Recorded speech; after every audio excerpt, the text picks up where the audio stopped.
മൈസൂരിലെ ഒരു കോളേജ് ഹോസ്റ്റലിൽ മലയാളി വിദ്യാർത്ഥികൾ അനുഭവിക്കുന്ന കൊടിയ ദുരിതത്തിന്റെ നേർക്കാഴ്ച കണ്ടുകൊണ്ടാണ് പാറ്റയും പ്ലാസ്റ്റിക്കും നിറഞ്ഞ അറപ്പുളവാക്കുന്ന ഭക്ഷണമാണ് ഈ കുട്ടികൾക്ക് വിളമ്പുന്നത്. മെസ്സിൽ നിന്നും ഭക്ഷണം കഴിക്കുന്ന വിദ്യാർത്ഥികൾക്ക് ഭക്ഷ്യവിഷബാധ ഏൽക്കുന്നത് നിത്യസംഭവമാണ്. ആ ദൃശ്യങ്ങളിലേക്ക് ഒരിക്കൽ കൂടി.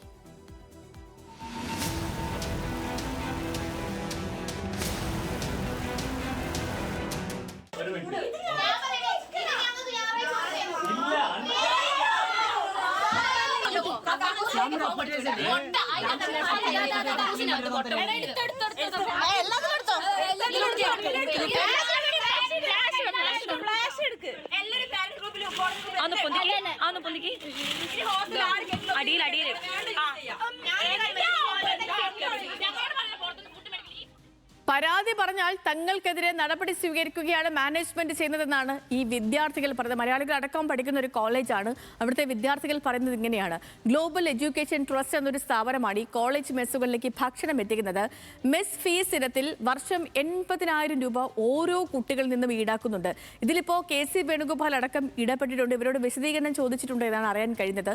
കൂടുതൽ കാര്യങ്ങൾ നിഖിൽ നമുക്ക് പറഞ്ഞു തരും. നിഖിൽ അളവൂർ തത്സമയം ചേർന്നുണ്ട് നമുക്കിപ്പം കണ്ണൂരിൽ നിന്ന്.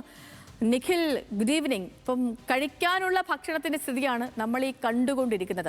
മലയാളി വിദ്യാർത്ഥികൾ അടക്കം പഠിക്കുന്ന ഒരു കോളേജാണ്. ഇവിടെ ഭക്ഷണം നൽകുന്നതും ഒരു മലയാളി ഏജൻസിയാണ് എന്നുള്ളതാണ് ഇതിൽ ഏറ്റവും ഗൗരവതരമായ കാര്യം. 80,000 രൂപ പ്രതിമാസം മെസ് ഫീ കൊടുക്കുന്ന ഒരു സ്ഥലത്തെ അവസ്ഥയാണിത്. നിഖിലെ,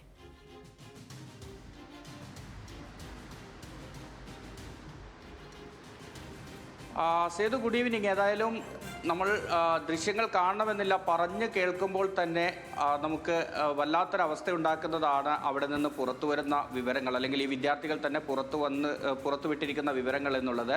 ആ ഭക്ഷണത്തിൽ നിന്ന് ലഭിക്കുന്ന വസ്തുക്കളെക്കുറിച്ച് അവർ വിവരിക്കുന്നത് കേൾക്കുമ്പോൾ സ്വാഭാവികമായും ഇതാണല്ലോ നമ്മുടെ നാട്ടിൽ നിന്ന് പുറത്തേക്ക് പഠിക്കാൻ പോകുന്ന ഈ വിദ്യാർത്ഥികൾക്ക് കഴിക്കേണ്ടി വന്നത് എന്നുള്ളൊരവസ്ഥയാണ് ആദ്യം നമ്മൾ ഓർമ്മിക്കുന്നത്. കാരണം ചപ്പാത്തിയിൽ നിന്ന് ലഭിക്കുന്നത് പ്ലാസ്റ്റിക്കിൻ്റെ കഷ്ണങ്ങളാണ്. ചോറിൻ്റെ കൂടെ അല്ലെങ്കിൽ കറിയായി ചിക്കൻ കറിയൊക്കെ കിട്ടുമ്പോൾ അതിൻ്റെ കോഴിത്തൂവലും ഒപ്പം തന്നെ ഈ കോഴിയുടെ ചോരയുമൊക്കെ ലഭിക്കുക. ഇങ്ങനൊരവസ്ഥയിലാണ് അവർ കഴിഞ്ഞു പോകുന്നത്. സഹികെട്ടാണ് അവർ ഇത്തരത്തിൽ ഈ വിവരങ്ങൾ ഇപ്പോൾ സ്വയം മുന്നിട്ടിറങ്ങി ഇത്തരത്തിൽ ദൃശ്യങ്ങൾ ചിത്രീകരിച്ച് പുറത്തുവിടുന്നതെന്നാണ് നമ്മൾ മനസ്സിലാക്കുന്നത്. ഏതായാലും വലിയ ഒരു ക്രൂരതയാണ് ഈ ഭക്ഷണത്തിൻ്റെ കാര്യത്തിൽ ഈ വിദ്യാർത്ഥികളോട് കാണിച്ചിരിക്കുന്നത് എന്നതിൽ യാതൊരു തർക്കവുമില്ല. സേതു സൂചിപ്പിച്ചതുപോലെ മലയാളികൾ ഉൾപ്പെടെയുള്ള വിദ്യാർത്ഥികളാണ്, പ്രത്യേകിച്ച് നഴ്സിംഗ് വിദ്യാർത്ഥികളാണ് ഈ ഹോസ്റ്റലിൽ ഇത്തരത്തിൽ ഉള്ള ഒരു ക്രൂരതയ്ക്ക് ഇരയായത്. കാരണം ഇത് ക്രൂരത എന്ന് തന്നെ പറഞ്ഞു പോകണം. കഴിക്കാൻ കൊടുക്കുന്ന ഭക്ഷണത്തിൽ ഇതൊക്കെയാണ് അവസ്ഥ എങ്കിൽ ഇതിനെ ക്രൂരത അല്ലെങ്കിൽ കൊടും ക്രൂരത എന്ന് തന്നെ വിളിക്കേണ്ടി വരും.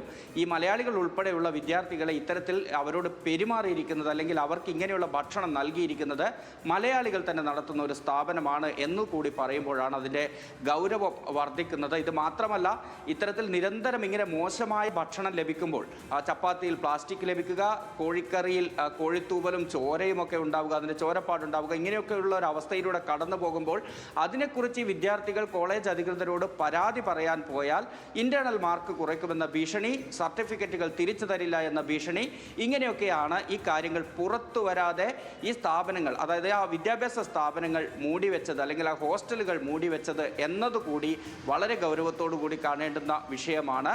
മാത്രമല്ല 80,000 രൂപയാണ് ഒരു വർഷം ഭക്ഷണത്തിന് വേണ്ടി ഈ മെസ് ഫീ എന്ന ഇനത്തിൽ ഈ ഹോസ്റ്റലുകളിൽ ഈ വിദ്യാർത്ഥികൾ ഒടുക്കുന്നത് എന്നുകൂടി പറയുമ്പോൾ പണം വാങ്ങി പോക്കറ്റിലിടുക, ഏറ്റവും മോശം ഭക്ഷണം, ഒരുപക്ഷെ മൃഗങ്ങൾ പോലും കഴിക്കാൻ കൂട്ടാക്കാത്ത മടിക്കുന്ന തരത്തിലേക്ക് അത്രയും വൃത്തിഹീനമായ ഭക്ഷണം ഉണ്ടാക്കി ഈ വിദ്യാർത്ഥികൾക്ക് നൽകുക, അതിന് ഇത്ര വലിയ ഫീസ് വാങ്ങുക, ഇനി അതിലെന്തെങ്കിലും പരാതി പറയാൻ പോയാൽ പ്രതികാര നടപടികളെക്കുറിച്ചുള്ള ഓർമ്മപ്പെടുത്തലുകൾ പകരം മുന്നോട്ട് വയ്ക്കുക തുടങ്ങിയ കാര്യങ്ങളൊക്കെയാണ് ചെയ്തത്. ഏതായാലും വിദ്യാർത്ഥികൾ ഈ സഹികെട്ട് മുന്നിട്ടിറങ്ങിയതോടുകൂടി ഇപ്പോൾ ഈ വിവരങ്ങൾ പുറത്തു വരികയാണ്.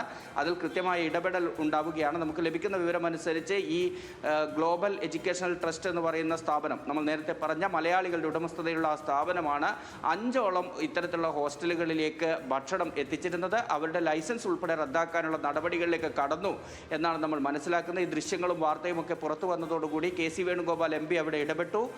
അവിടുത്തെ ആരോഗ്യമന്ത്രിയോട് ബന്ധപ്പെട്ട് ഇക്കാര്യത്തിൽ ഒരു റെയ്ഡ് ഉൾപ്പെടെ നടത്തണമെന്ന നിർദ്ദേശമൊക്കെ നൽകിയിരുന്നു. അങ്ങനെ റെയ്ഡുകൾ നടന്നു എന്നാണ് നമ്മൾ മനസ്സിലാക്കുന്നത്. ഈ ഗ്ലോബൽ എഡ്യൂക്കേഷണൽ ട്രസ്റ്റ് എന്ന് പറയുന്ന ഈ സ്ഥാപനത്തിൻ്റെ ലൈസൻസ് തൽക്കാലത്തേക്ക് റദ്ദ് ചെയ്തു എന്നൊരു വിവരം കൂടിയാണ് നമ്മൾ മനസ്സിലാക്കുന്നത്. ഏതായാലും വലിയ ക്രൂരത, ഭക്ഷണത്തിലൊക്കെ ഇങ്ങനെ ചെയ്യുന്നു എന്ന് പറയുമ്പോൾ അതിനെ ആ നിലയ്ക്ക് തന്നെ കണ്ട് നടപടികൾ എടുക്കേണ്ടതാണ് എന്നതിൽ യാതൊരു സംശയവുമില്ല. അതിപ്പോൾ ഈ 80,000 രൂപ വാങ്ങിക്കൊടുക്കുന്ന ഭക്ഷണത്തിലാണ് ഈ അവസ്ഥ. ഇനി സൗജന്യമായി കൊടുക്കുന്ന ഭക്ഷണമാണെങ്കിൽ പോലും ഭക്ഷണം നല്ലത് നൽകുക എന്നുള്ളത് ഏറ്റവും മിനിമം പാലിക്കേണ്ട ഒരു മര്യാദയാണ്. അതൊന്നും പാലിക്കാതെ ഇത്തരത്തിൽ ഈ പുറം നാടുകളിൽ നിന്ന് പോയി അവിടെ താമസിച്ച് പഠിക്കുന്ന കുട്ടികളോടൊക്കെ ചെയ്യുന്നു എന്ന് പറയുമ്പോൾ വലിയ പ്രതിഷേധം ഉണ്ടാകേണ്ട ഒരു വിഷയം തന്നെയാണ്. ഏതായാലും അതിലിപ്പോൾ നടപടി വരുന്നു എന്നുള്ളത് നിശ്ചയമായും നിഖിൽ പറഞ്ഞ പോലെ തന്നെ ഒരു നടപടിയൊക്കെ വരുന്നു എന്ന് അറിയുന്നു. കെ സി വേണുഗോപാലൊക്കെ ഇടപെട്ടു. ഇതിലൊരു നടപടി ഉണ്ടാകുന്നെങ്കിൽ ഉണ്ടാകട്ടെ, ഉണ്ടാകേണ്ടതാണ്. കാരണം നോക്കൂ പ്രിയപ്പെട്ട പ്രേക്ഷകരെ, നമ്മുടെ ഈ ആരോഗ്യം അല്ലെ, എല്ലാവരുടെയും ആരോഗ്യം സംരക്ഷിക്കേണ്ടവരാണ് നഴ്സുമാർ എന്ന് പറയുന്ന ആളുകൾ അല്ലേ.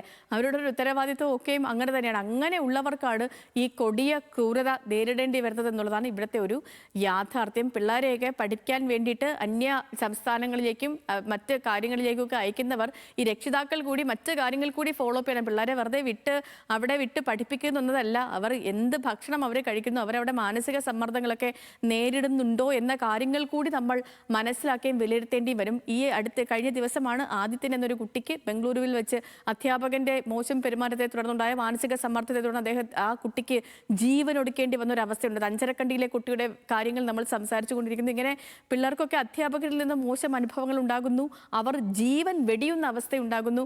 അതേപോലെ കുട്ടികൾക്ക് കഴിക്കാൻ കൊടുക്കുന്ന ഭക്ഷണമാണത്. നമ്മുടെ വീടുകളിലും നാടുകളിലും മൃഗങ്ങൾ പോലും കഴിക്കാൻ ബുദ്ധിമുട്ടുന്ന, മൃഗങ്ങൾക്ക് പോലും അറപ്പുളവാകുന്ന രീതിയിലുള്ള ഭക്ഷണങ്ങളാണ് ഇവിടെ. 80,000 രൂപ, 1-2 അല്ല, 80,000 രൂപ പ്രതി വർഷം ഇവരിൽ നിന്നും കാശ് വാങ്ങിയിട്ടാണ് ഈ പന്ന ആഹാരം ഈ പിള്ളേരെ കൊണ്ട് കഴിപ്പിക്കുന്നത് എന്ന കാര്യമാണ് നമുക്ക് ഈ ദൃശ്യങ്ങൾ കാണുമ്പോൾ മനസ്സിലാകുന്നത്.